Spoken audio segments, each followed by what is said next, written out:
ये 12th वालों के लिए है। जिसका तुम्हें था इंतजार वो घड़ी आ गई। तो हेलो स्टूडेंट, आप लोग कैसे हैं? उम्मीद करती हूँ कि आप लोग ठीक होंगे। कैसे हैं? ठीक है ना? आप लोग जल्दी जल्दी कमेंट कीजिए, क्या ठीक है ना? तो देखिए बच्चे, आप लोग को टेंशन होता होगा कि किस तरह पढ़े, क्यों पढ़े, कैसे पढ़े। तो टेंशन तो होता होगा, लेकिन टेंशन लेने की बात नहीं है, क्योंकि आपकी दीदी लेके आ चुकी है VVI क्वेश्चन, यानी इम्पोर्टेंट क्वेश्चन आप लोग के लिए लेके आई है। तो आप लोग सिर्फ पढ़ने पे ध्यान दीजिए भाई और बहनों। इस बार भूल जाइए क्या है छठ पूजा और क्या है दिवाली। सिर्फ आप लोग पढ़ने पे ध्यान दीजिए। जिंदगी बार बार नहीं आती है, ठीक है? तो एक एक मिनट, एक एक घंटा आपको देना पड़ेगा, एक एक सेकेंड का माहौल, ठीक है? एक एक सेकेंड आपको देना पड़ेगा। तो आप लोग पढ़ने पे ध्यान दीजिए, ठीक है? तो हम आपके लिए लेके आए VVI क्वेश्चन। पिछले कक्षा में मैं मतलब पिछले वीडियो में मैं आप लोग को VVI क्वेश्चन बता दी हूँ कुछ, और आज भी मैं कुछ बताने वाली हूँ, ठीक है? तो आप लोग नोट करते जाइए और आपकी दीदी आपके साथ है, ठीक है? तो देखिए, हाँ, एक बात को आप लोग को बुरा लगता होगा, बताएं क्यों? बताऊं? तो देखिए, आप लोग को ना व्हाइट बोर्ड पे पढ़ने में नहीं मजा आता होगा, नहीं ना आता, क्योंकि आप लोग आ चुके हैं डिजिटल बोर्ड के जमाने में। क्या सही बोले ना हम? आपकी दीदी सही बोली है ना? सच सच बताना भाई और बहनों, सही है ना? तो देखिए भाई और बहनों, शायद आप लोग ये भूल रहे हैं कि बचपन में आप लोग ब्लैक बोर्ड पे पढ़ के आए हैं, उसमें भी चौक और पेंसिल से पढ़ के आए हैं, तभी तो यहाँ तक पहुँचे हो, सही है ना? तो देखिए भाई और बहनों, ऐसा नहीं है। आप चाहे ब्लैक बोर्ड पे पढ़िए, चाहे व्हाइट बोर्ड पे पढ़िए, चाहे आप डिजिटल बोर्ड पे पढ़िए, आपको पढ़ने से मतलब है ना, समझ आए ना, समझने से मतलब है ना। तो ये याद रखिए। लेकिन आप लोग डिजिटल बोर्ड के ज़माने में आ चुके हैं, वो मेरे पास अभी नहीं है फिलहाल। लेकिन मैं आप लोग अगर हमें सपोर्ट कीजिएगा तो मैं वादा करती हूँ कि हम भी जल्दी से डिजिटल बोर्ड ले लेंगे। तो मैं आप लोग से यही उम्मीद करती हूँ कि आप मेरा वीडियो शेयर कीजिए ज़्यादा से ज़्यादा, ठीक है? तो अब हम आते हैं, अब मेरा लेक्चर खत्म हो गया, तो अब हम आते हैं VVI क्वेश्चन पे, ठीक है भाई और बहनों? चलें, क्योंकि नए अंदाज में पढ़ना है, ठीक है? देखिए, क्योंकि ना ही बायो वाले थकते हैं, बार बार बोलते हैं बायोलॉजी वाले ना ही थकते हैं और ना ही रुकते हैं, तो हम क्यों रुके और हमारे स्टूडेंट क्यों रुके? तो चलिए, तो पहला क्वेश्चन आप लोग दीजिएगा भाई और बहनों। सबसे पहला क्वेश्चन लिखिएगा, जीवों में अलैंगिक जनन के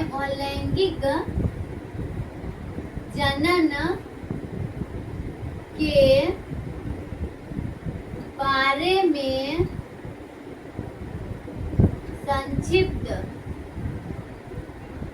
संक्षिप्त टिप्पणी लिखें। क्या है पहला क्वेश्चन? VVI।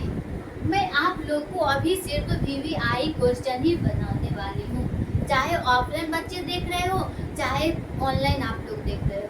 तो मैं अभी VVI बताऊंगी, यानी जिसको बोलते हैं ना क्रैश कोर्स, वही स्टार्ट है, ठीक है? तो देखिए, सबसे पहला क्वेश्चन हम क्या बोले, क्वेश्चन बैंक बनाइए, उसमें जो शॉर्ट क्वेश्चन है उसे पहले डील कीजिए, बताई थी ना? तो देखिए भाई और बहनों, जीवों में अलैंगिक जनन के बारे में संक्षिप्त टिप्पणी लिखिए। तो सबसे पहले आप लोग लिखिएगा प्रजनन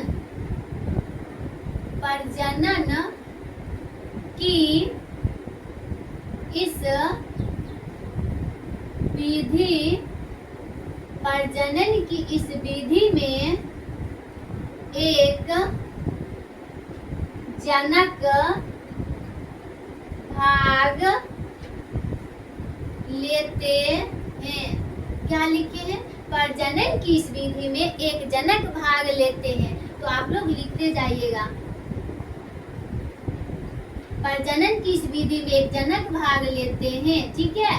जिसमें क्या? जिसमें जनन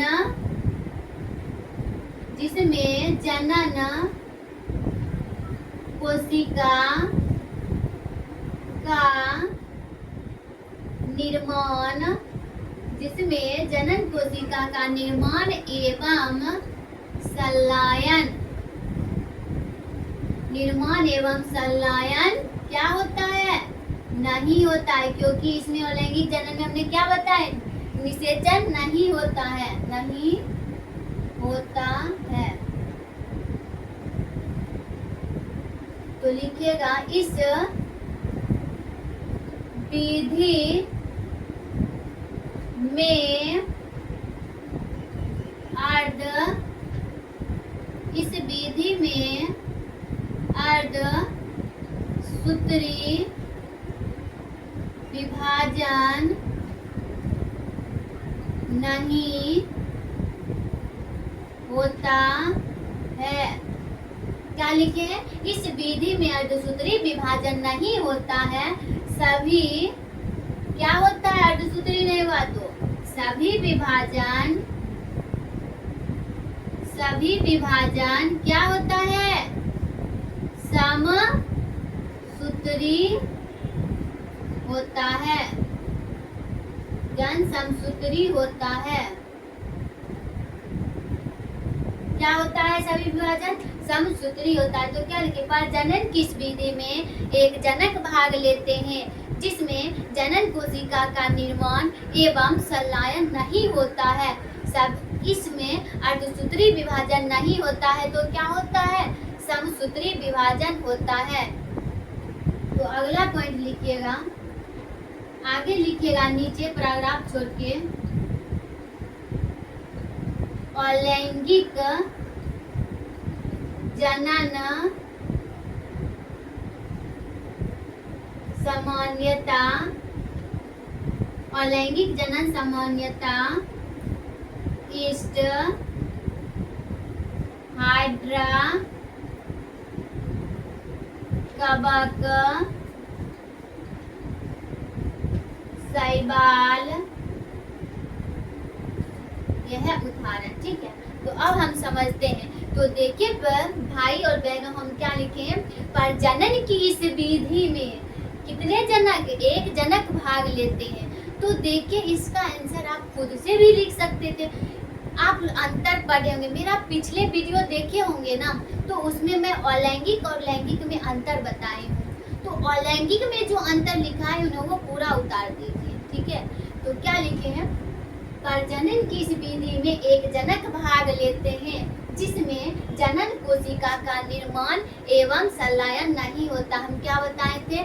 जनन यानी अलैंगिक में अलैंगिक जनन नहीं करता, इसमें जनन कोशिका का निर्माण नहीं होगा, संलयन नहीं होता है। जैसे देखिए हम क्या बोल लेते हैं? अलैंगिक में टूटता है, और होगा किसमें? तो होगा लैंगिक में। लैंगिक में कितने जनक भाग लेते हैं? 2 जनक भाग लेते हैं। तो देखिए यहाँ 1 जनक, और लैंगिक में 2 जनक भाग लेते हैं। तो लैंगिक निषेचन कर सकता है, लैंगिक में निषेचन हो सकता है, लेकिन अलैंगिक में निषेचन नहीं होगा। इसमें अलैंगिक में हम क्या बोले थे? टूटता है, टूट के 1 से 2, 2 से 4 ऐसे बढ़ते रहता है। तो आगे देखिए, इसमें अर्धसूत्री विभाजन नहीं होता है, सभी विभाजन क्या होता है? समसूत्रीय होता है। आगे देखिएगा, अलैंगिक जनन सामान्यता किसमें होता है? एक कोशिकीय जीव में होता है। जो एक कोशिकीय वाले जीव होगा ना, उसी में होता है। ठीक है, जैसे हो गया ईस्ट, हाइड्रा, पैरामेशियम, ये सब हुआ एक कोशिकीय जीव। कवक, शैवाल, तो इसमें होगा। ठीक है, तो मैं उम्मीद करती हूँ कि आप लोग समझ चुके होंगे। अगर जहाँ समझ में नहीं आए तो आप लोग बोलिए। ठीक है, तो देखिए आप लोग उतार लीजिए, मैं अगले क्वेश्चन पे आती हूँ। ठीक है, अगला क्वेश्चन आप लोग दीजिएगा, मिटाऊं? आप लोग अच्छे से नोट बनाइए। ठीक है, और अच्छे से पढ़िए समझ के। बस कुछ ही मंथ बचा है, आप लोग भूलिए नहीं। ठीक है, तो देखिए भाई और बहनों, अगला क्वेश्चन पे आते हैं। तो देखिए हम बोले थे अलैंगिक जनन के प्रकार। देखिए अलैंगिक जनन के प्रकार 10 होते हैं। कितने होते हैं? 10 होते हैं। लेकिन हमें पढ़ना है कुछ ही, जो पूछा जाता है हम उतना ही पढ़ेंगे। हाँ, हम क्लास में बता दूंगी जाते, लेकिन अभी मैं क्या बता रही हूँ? अभी मैं आप लोगों को VVI क्वेश्चन बता रही हूँ, तो इसलिए जो पूछा जाता है वही ना बताऊंगी। और 10 मैं क्लास में जब चैप्टर पढ़ाई थी तो मैं बता चुकी हूँ। ऑफलाइन जो बच्चा मेरे पास आता है उसको मैं बता चुकी हूँ। अब ऑनलाइन जो बच्चा है तो उसको सिर्फ मैं अभी तो VVI न बता सकती हूँ, फिर आप लोग बोलिएगा नहीं बताएं, ठीक है। तो देखिए मैं VVI पे चलती हूँ, बस कुछ ही मंथ बचा है आप लोग के लिए। तो अगला क्वेश्चन आप लोग लिखिएगा, द्वि विखंडन तथा ये भी प्रकार है किसका, अलैंगिक जनन की ही प्रकार है, ठीक है। तो देखिए द्वि विखंडन तथा बहु विखंडन, द्वि विखंडन तथा बहु विखंडन को उदाहरण सहित समझाइए। क्या लिखे हैं भाई और बहनों, तो क्या लिखे हैं, द्वि विखंडन तथा बहु विखंडन को उदाहरण सहित समझाएं, यानी उदाहरण के साथ समझाऊंगी। तो आप लोग सबसे पहले डालिएगा द्वि विखंडन, क्या डालना है, द्वि विखंडन डालिए। तो देखिए सबसे पहले डालिए द्वि विखंडन, द्वि विखंडन। तो देखिएगा भाई और बहनों, लिखिएगा यदि जीवों का शरीर दो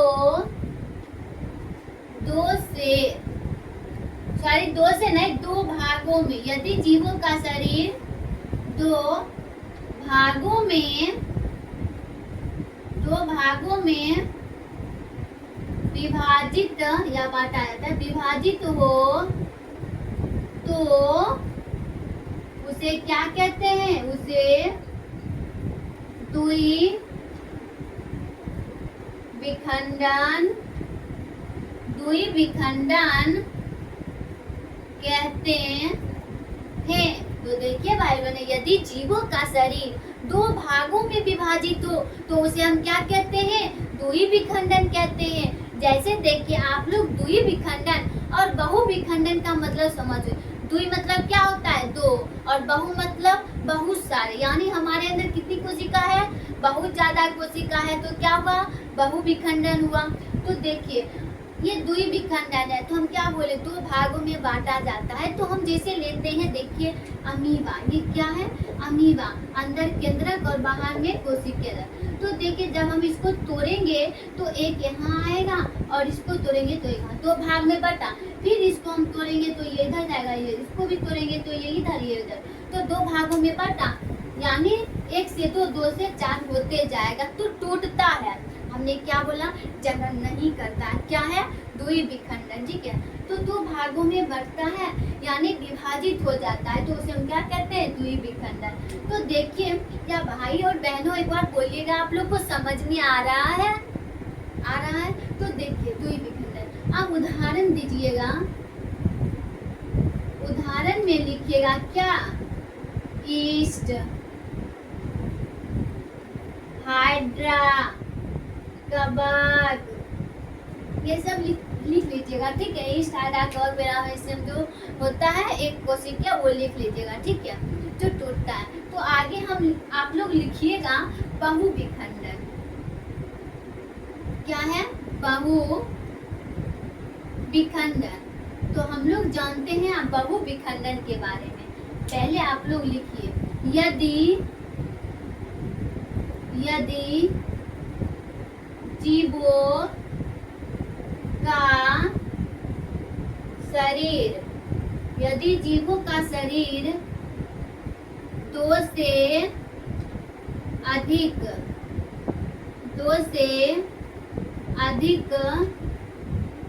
भागों में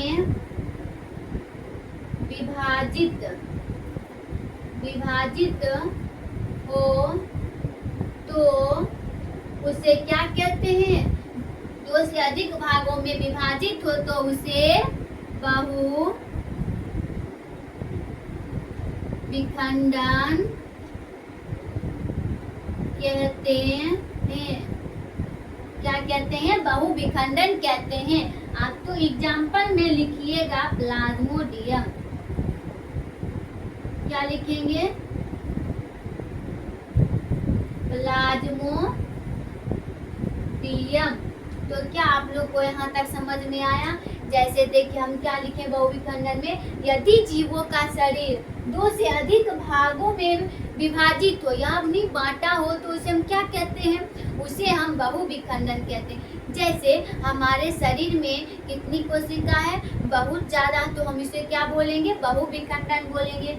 जैसे देखिए एक जनक लेती हूँ, ये जनक हुआ, इसके अंदर बहुत सारी कोशिका, लेकिन ऐसा है ये क्या हुआ? जनक। उसके बाद इससे जनक संतति यानी संतति उपस्थित होगा। क्या होगा? संतति उपस्थित होगा। तो धीरे धीरे बढ़ते जाएगा कोशिका, ठीक है? तो धीरे धीरे बढ़ते जाएगा और ये हुआ संतति, ये हुआ संतति उपस्थित हुआ इसमें। उसके बाद इसके अंदर कोशिका संतति बन गया। क्या बन गया? कोशिका संतति बन गया। कोशिका संतति, ठीक है? इसको हम बोलेंगे कोशिका संतति। तो देखिए जैसे हम लोग जन्म लेते हैं तो बहुत सारी कोशिका एक बार तो नहीं हो जाता है, धीरे धीरे हमारे अंदर कोशिका बनता है, ठीक है? तो देखिए आप लोग को यहाँ तक समझ में आ चुकी है।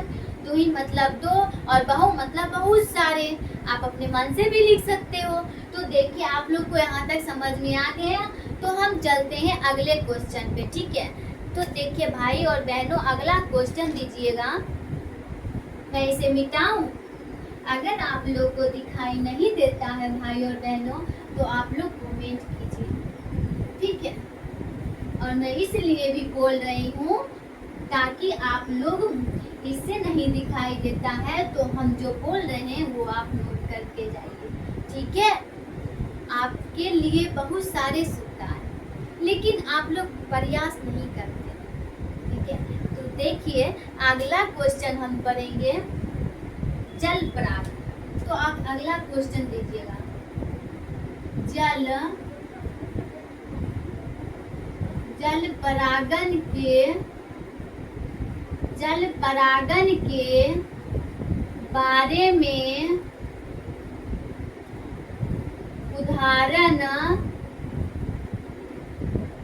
उदाहरण सहित समझाएं। मैंने क्या लिखी हूँ? जल परागन के बारे में उदाहरण सहित समझाएं। यानी जल परागन हम किसको बोलेंगे? जो जीव यानी जो पौधा जल में रहता है तो उसे हम क्या बोलते हैं? जल परागन। ये जो है ये आ गया है दूसरे चैप्टर का क्वेश्चन। हम बोले हैं VVI क्वेश्चन, यानी 1 से लेके कितने चैप्टर तक? 16 चैप्टर तक। जो VVI होगा मैं सिर्फ वो बताऊँ और आप लोग तैयार करते जाइए, ठीक है? तो देखिए तो इसका परिभाषा आप लोग लिखिएगा। थकना नहीं है, मैं बार बार बोलती हूँ थकना नहीं है, क्योंकि बायो वाले ना ही थकते हैं और ना ही रुकते हैं, तो हम क्यों रुके? ठीक है?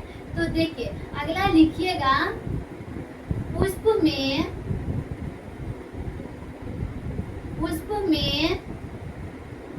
जल के द्वारा, पुष्प में जल के द्वारा होने वाले परागन, पुष्प में जल के द्वारा होने वाले परागन को क्या कहते हैं? जल परागन कहते हैं। पुष्प में जल के द्वारा होने वाले परागन को क्या कहते हैं? जल परागन कहते हैं। तो आप लोग इसका उदाहरण देखिएगा, जैसे लिखेंगे एग्जाम्पल में जल कुंभी, देखे हो ना जल कुंभी आप लोग? जब हम लोग स्कूल जाते थे ना तो स्कूल के आगे में मिलता था डौकी और उस डौकी में रहता था जलकुंभी, ठीक है। और वो जलकुंभी लड़का लोग तोड़ लेता था और जब उसको तोड़ के लाता था ना, उसको सिर्फ छुइएगा ना तो वो झड़ जाता है, ठीक है। एक बार आप लोग छू के देखिएगा, उसको थोड़ा सा भी हिलाइएगा वो गिर जाता है, यानी टूट टूट जाता है उसका फूल। देखने में बहुत अच्छा दिखता है, ठीक है। और लेकिन वो छुआपन होता है, उसको छुइएगा बस वो टूट जाएगा, यानी गिर जाएगा टूट के। तो देखिए जलकुंभी, उसके बाद लिखिएगा नील हरित शैवाल, नील हरित शैवाल, ये भी कहाँ रहता है? जल में रहता है। तो मैं उम्मीद करती हूँ कि आप लोग जल परागन के बारे में समझ चुके होंगे, ठीक है। तो अब मैं चलूंगी अगले क्वेश्चन पे आप लोग को डालना। क्या यहाँ तक समझ में आ गया? आप लोग को समझ में आ गया? तो देखिए इसे मिटा दूं? नहीं, तो नहीं मिटाती हूँ, इसके नीचे लिखती हूँ। तो अगला क्वेश्चन लिखिएगा, मद चक्र, मद चक्र तथा ऋतु, ऋतु श्रावण, ऋतु श्रावण चक्र के बारे में लिखिए, ऋतु श्रावण चक्र के बारे में लिखिए, ठीक है। तो देखिए आप लोग, हम क्या आप समझेंगे? मद चक्र तथा ऋतु श्रावण चक्र के बारे में, मद चक्र तथा ऋतु श्रावण चक्र के बारे में उदाहरण सहित, यानी उदाहरण नहीं, ऐसे चक्र के बारे में समझाए, क्योंकि इसमें उदाहरण आप लोग को मैं बता देती हूँ। देखिए जैसे कि होता है, ये जो होता है ना, मनुष्य, गाय, ये सब में होता है, लंगूर, बंदर, ये सब में होता है। अब देखिए पहले मैं लिखा देती हूँ, उसके बाद मैं आप लोग को अच्छे से समझाती हूँ। आप लोग नोट करते जाइए, ठीक है। थोड़ा मैं इंक भर लेती हूँ, ठीक। आप लोग सिर्फ नोट करते जाइए।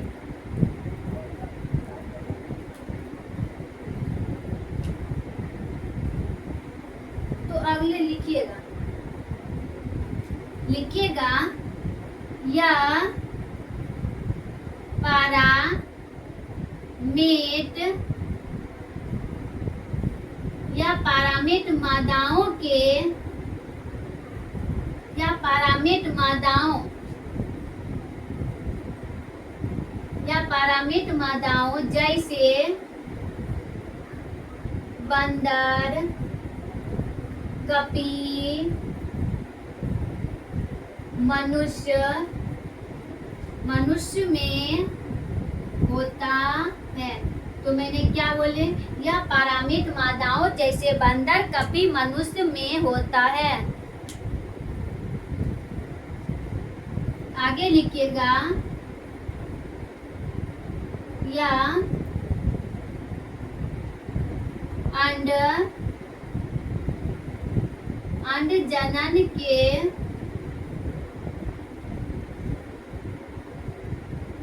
स्तनधारी हार्मोन्स में परिवर्तन होता है, स्तनधारी हार्मोन में परिवर्तन होता है, ठीक है। क्या लिखे? या पारामेट मादाओं जैसे बंदर, कपी, मनुष्य में होता है, या अंड जनन के स्तनधारी हार्मोन में होने वाले चक्रीय परिवर्तन है। क्या लिखेंगे? होने वाले चक्रीय, चक्रीय लिखने से ज्यादा अच्छा है, चक्रीय परिवर्तन होता है। अब देखिएगा, अब मैं इसके बारे में बताती हूँ। जैसे देखिए भाई और बहनों, यह पारामेट मादाओं जैसे बंदर, कपी, मनुष्य में बोले हैं। तो जैसे देखिए ये होता है मादा में, किस में बोले?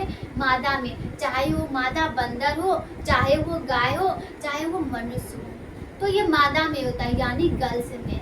तो ये जो होता है इसके बारे में मैं क्लास में अच्छे से बताई हूँ। अभी मैं क्या बोल रही हूँ, अभी मैं BBI बता रही हूँ, तो थोड़ा अच्छे से तो उतना नहीं समझा सकती हूँ, तो मैं कुछ समझा देती हूँ आप लोग को ताकि आप समझ जाए। जैसे होता है ना आर्तव चक्र, उसी को बोलते हैं मासिक चक्र, ठीक है। तो देखिए ये हम क्या बोले, ये समय होता है मनुष्य, गाय, बंदर, कपी, ये समय होता है। कपी भी कैसा होता है, बंदर टाइप का होता है, ठीक है। तो ये समय होता है जैसे हुआ, ये जो होता है ना हर एक मंथ होता है, यानी इसकी शुरुआत जब होती है वो 10 से 13 साल में शुरू होती है, लेकिन अंत कब होती है आप लोग को पता है, ये समाप्त तो होती है 45 से 50 वर्ष की आयु में। इतना मंथ, इतना साल गुजरना पड़ता है मादा को, झेलना पड़ता है, यानी हर एक मंथ में माता के योनि से रक्त स्रावन होता है और 1 सप्ताह तक वो रक्त स्रावन होता है। तो क्या आप लोग को समझ में आया? मैं ये शॉर्टकट बताई हूँ, और ये शुरू होने वाली जगह क्या कहते हैं और समाप्त होने वाली जगह को ये मैं आपको बाद में बताऊँ। वैसे आप लोग सुन लीजिए, जब शुरू होती है तो उसे रजो दर्शन बोलते हैं, जब समाप्त हो जाती है ना तो उसे हम रजोनी कीर्ति बोलते हैं। और इसके बारे में आप लोग को समझना है तो मैं जब क्लास स्टार्ट करने वाली होंगी अगला, तो आप लोग समझ लीजिएगा। वैसे आप लोग समझ चुके होंगे, पढ़ तो चुके होंगे, तीसरा चैप्टर मानव जनन में ही है आर्तव चक्र, तो आप लोग पढ़े होंगे तो थोड़ा सा भी समझ तो आया होगा, ठीक है। तो मैं आगे इसके बारे में लिखती हूँ, तो आप लोग लिखिए, यहाँ नहीं हटेगा तो यहाँ लिखिएगा। मादा के, लिखिएगा यहाँ अगला पॉइंट देखिए, मादा के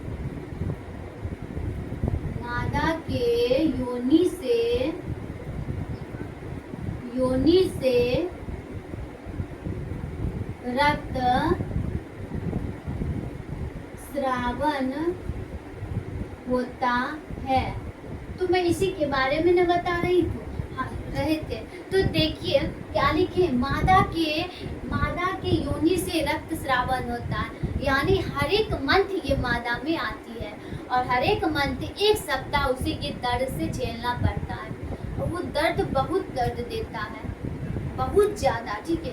तो 1 सप्ताह इसे झेलना पड़ता है, हर एक मंथ झेलना पड़ता है गर्ल्स को, ठीक है। जैसे देखिए बोला जाता है कि ये जो ब्लड निकलता है ना ये अशुभ है, लेकिन भाई और बहनों ये अशुभ नहीं है। इसके बारे में ना मैं बहुत अच्छे से आपको अलग वीडियो बना के डालूंगी, लेकिन अभी हमें 12th देखना है और आप लोग को भी 12th पे ध्यान देना है, एग्जाम बहुत नज़दीक आ गया है, ठीक है। तो देखिए आज मैं बताई हूँ कितने 4 क्वेश्चन, अभी थोड़ा क्लास लेना है, इस वजह से मैं इतना ही रखती हूँ और मैं कल बताती हूँ। अगले वीडियो में आप लोग को ऑब्जेक्टिव डाल दूँगी, पहला चैप्टर का ऑब्जेक्टिव मैं डाल दूँगी, तो आप लोग उम्मीद करते हैं कि आप लोग देख लेंगे, ठीक है। तो आज की क्लास यहीं तक रहने देते हैं, आज थोड़ा लेट स्टार्ट किए इस वजह से, ठीक है। तो मैं चलती हूँ। अगर आप लोग को चाहे वो 11th हो चाहे वो 12th हो, 11th वाले 6 से 7 में आ जाइए बाघा बेगूसराय, ठीक है, और 12th वाले 7 से 8 में आ जाइए।